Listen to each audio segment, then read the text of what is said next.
Video like जरूर कर लीजिए और ऐसे वीडियो लगातार फ्री में पाने के लिए चैनल को तुरंत सब्सक्राइब कर लीजिए और बेल आइकन को जरूर टैप कर लीजिए ताकि आगे भी सारे वीडियो आपको मिलते रहे। यूट्यूब में फॉलो करते हैं तो प्लीज ये वाला फ्री टेलीग्राम चैनल जरूर ज्वाइन कर लीजिएगा। सारे नोटिफिकेशन सारे अपडेट यहीं पे आते हैं, ध्यान रखिए।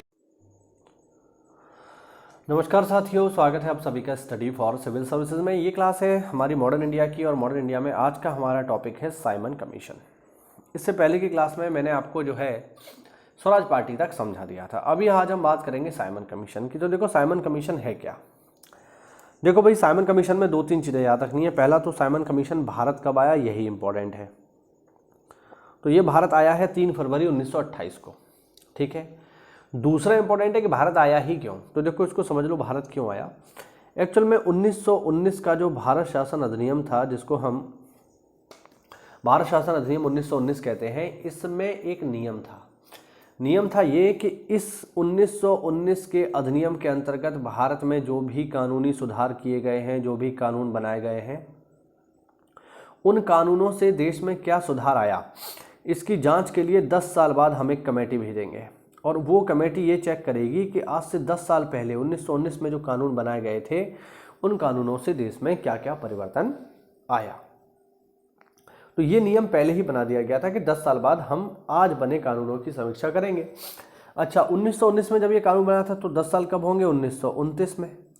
लेकिन 1929 में थे इंग्लैंड में चुनाव। इस वजह से तय ये हुआ कि इसको 1 साल पहले ही भेज दिया जाए, चुनाव से पहले ही इस काम को पूरा कर लिया जाए। इसी कारण से साथियों 1929 में ये जो कमीशन है ये इंडिया ना आकर के 1 साल पहले ही आ गया, ठीक है। तो ये रीज़न था इसके भारत आने का। दूसरी बात, इस कमीशन में टोटल 7 मेंबर थे और 7 के 7 अंग्रेज, एक भी भारतीय नहीं। अब चूंकि भारत के लिए कानूनों की जांच करनी है, समीक्षा करनी है, सुझाव भी देना है, लेकिन भारतीय एक भी इसमें शामिल नहीं है, तो ये तो गलत बात थी। यही कारण रहा कि कांग्रेस ने और भारतीयों ने इसका विरोध किया, ठीक है। जब ये इंडिया में पहुंचा 3 फरवरी 1928 को, तो भारत में इसका कड़ा विरोध हुआ। विरोध का कारण यही था कि इसमें सब के सब सदस्य अंग्रेज थे, एक भी भारतीय नहीं था। और चूंकि सब अंग्रेज थे इसीलिए इसको व्हाइट कमीशन भी कहते हैं। सब अंग्रेज हैं, एक भी भारतीय नहीं है। इसके हेड कौन है, सर जॉन साइमन। इसी के नाम पर इसका नाम साइमन कमीशन रखा गया है। अब जब ये भारत पहुंचा तो पूरे देश में इसका विरोध हुआ। लोगों ने नारे लगाए, साइमन कमीशन वापस जाओ, साइमन गो बैक। इन लोगों को काले झंडे दिखाए। जब ये बंबई बंदरगाह पर उतरा उस दिन पूरे भारत को बंद करने का फैसला लिया गया। उस दिन पूरा भारत बंद था, पूरे बंबई जो है बंद था। तो बड़े पैमाने पे इसका कांग्रेस ने विरोध किया और इसमें आम जनमानस भी शामिल है।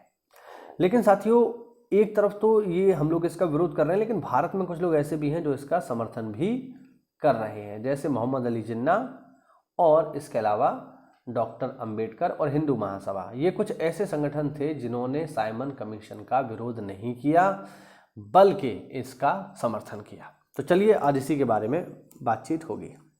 देखो जरा,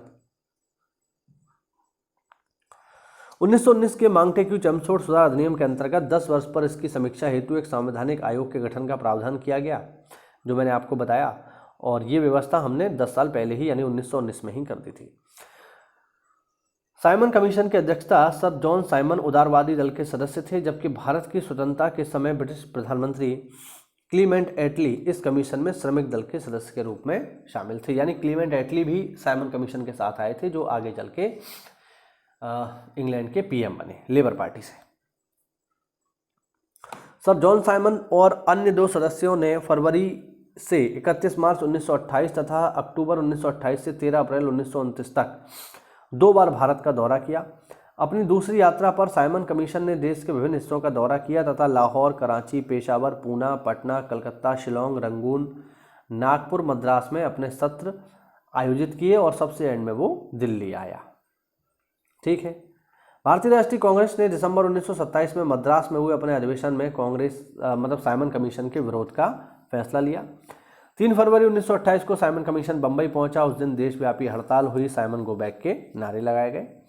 जब ये साइमन कमीशन लाहौर में पहुंचा, ठीक है, तो लाहौर रेलवे स्टेशन पर इसका विरोध करने के लिए वहां के लोकल नेता, जिनका नाम था लाला लाजपत राय, वो पहुंचे। उन्होंने उनको काले झंडे दिखाए और जब ये लोग नारेबाजी कर रहे थे तो उस समय जो वहाँ का डीएसपी था उसका नाम था जेपी सैंडर्स, उसने इन लोगों पर लाठीचार्ज का आदेश दिया।